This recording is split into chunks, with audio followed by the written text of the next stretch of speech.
Hi, everybody. My name is Ana Pena, and I am going to be talking about the board meeting I attended at the Porterville Unified School District. The board meeting was held Thursday, March 14, 2019, at 4:30 in the district building, which the address is 600 West Grand Avenue. The school district currently serves 14,429 students.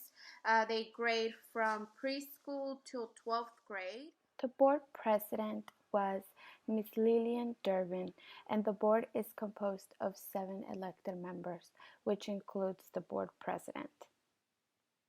The board meets twice a month, which is the second Thursday and the fourth Thursday of the month, with the exception of July, November, and December because they only meet once a month.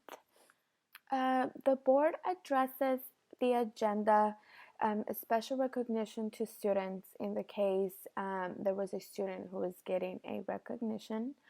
They also do reports and hearings from selected schools. So I guess once a month a school is elected to come present to the board meeting about um, policies, curriculums, um, the new behavioral management that they're implementing in the school systems. Um, they also do instructional services, business services like budgeting, money for field trips, how are they going to get the money, the fundings. They talk about human resources, the hirings, the rehirings, and it finalizes with a closed session, which the public was not allowed to be in the closed session, only the school board members and the superintendent. So the format of the board meeting was, like I said, inside the district's main building, and inside there's actually a meeting room which is pretty big, and inside the room there was seating of some chairs like this side, kind of like that looking, and at the top of the front of the room were the elected members with the president sitting right in the middle, and there was also in the corner the superintendent who kept himself separated from the elected members, but yet he was on the main front row. Um, on the chairs, there was chairs like that, and on the front row there was district superintendents such as the human resources, instructional services, and the business department. They're all run by a person, and that person also attended the meeting. And those people were sitting in the front row, not with the elected members, but in the front row. Um, the atmosphere was very welcoming.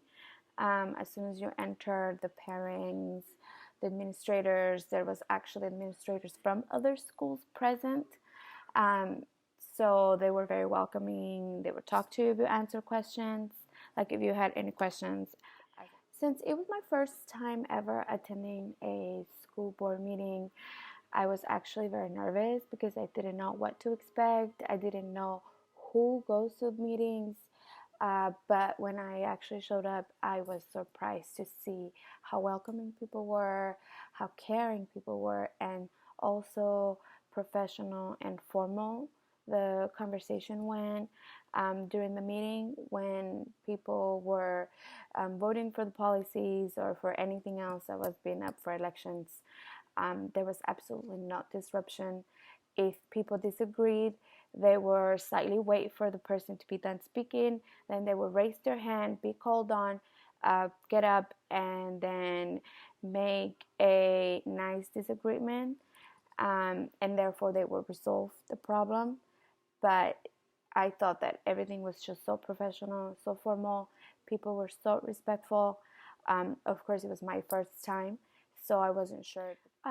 Overall, I was very impressed with the board meeting, not only because it was my first time, so I wasn't too sure what I would to expect, but because I saw the environment of the people. It was so welcoming, and as a parent myself, I like to see what the district offers for the children and the education.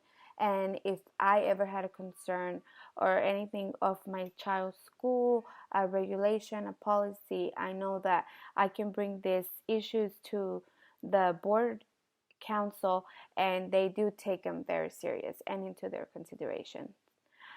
Also, I found it very impressive was their business budget, because I had absolutely no idea the amount of money the schools move, not yearly but monthly. For example, for this month of March, the Porterfield Unified School District spent $8,750,000, which pays for everything: teacher salaries, classified staff salaries, buses, meals, insurance benefits for the families of the full time employees. But overall, the payroll was just super high, and I had absolutely no clue about that. So, what I found the most interesting about the meeting was that the actual board members get to hear about the various school sites, because they have to report to the board and present specific topics on their scheduled dates. Where the meeting that I went, it was from Pioneer Middle School. That's the name of the school. And the principal is the one that presents to the board members, and he talked about the school culture, which the school has a dual program, a Spanish English dual program that carries from an elementary school. So they talked about the school culture and the program and how it has been going. They also talk about their academic focus on other parts aside from this program they have. He discussed the new behavioral policies, which he showed us that has decreased their suspension rates. And one of the things that I did thought it was weird, and kind of like also awkward, was that their closed session meetings were private, so we were not able to listen to those. I don't see why, or what are the things that they discuss privately that as the public cannot hear. Since our children are attending the schools, we should be able to know what kind of policies they want to talk about, or other important issues that they may be covering from us. So that was just one of the things that I just thought it was weird that.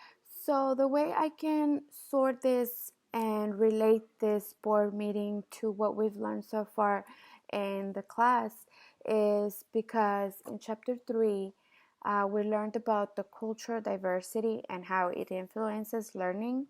Where I live, which is Tulare County, mostly Porterville, we have a lot of people who come from immigrant families and are their first language is Spanish and second language is English, and most of these families struggle in the educational system, and they have new schools that are doing the dual program for a lot of these families, or for anybody who would like their child to learn Spanish and English. I can relate this to the chapter 3 cultural diversity influencing learning. I can also relate this in chapter 7. We talk about funding in government, how the schools are funding, their finances. We talked about the kind of administrators, the principal. I met a lot of principals, like 3 principals were present. One principal was doing their schedule with the board members. We also got to hear about the middle school extracurriculum activities. The Pioneer Middle School has a mariachi band, which I thought that was super cool. So I got to learn that. I got to learn about the strong parent involvement right now, especially through technology devices, because a lot of parents, they have to work and they can get apps where it notifies a lot of the parents, which is how a lot of the schools are communicating through their parents through text messaging and app, which it's very awesome. Also, in chapter 7, we learned about the school board. We learned about all the jobs they have to do: finance, personnel, curriculum, students, and making sure the school's running well, everything that builds the school.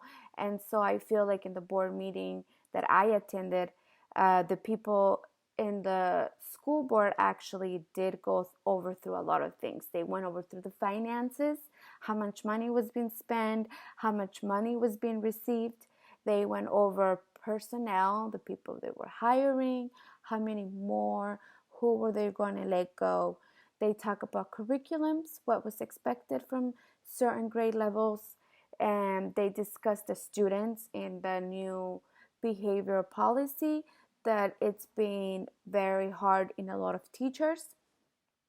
uh, Teachers are not being respected, or they're not being felt respected, and it's all because they feel like the school is just trying to get the most money for the students, and they're not caring about the teachers and how they run their class and the management of the class, because all of the school board is thinking is about the money they can get for the child, which is why they have implemented the new behavior policies, which really hard to suspend a child.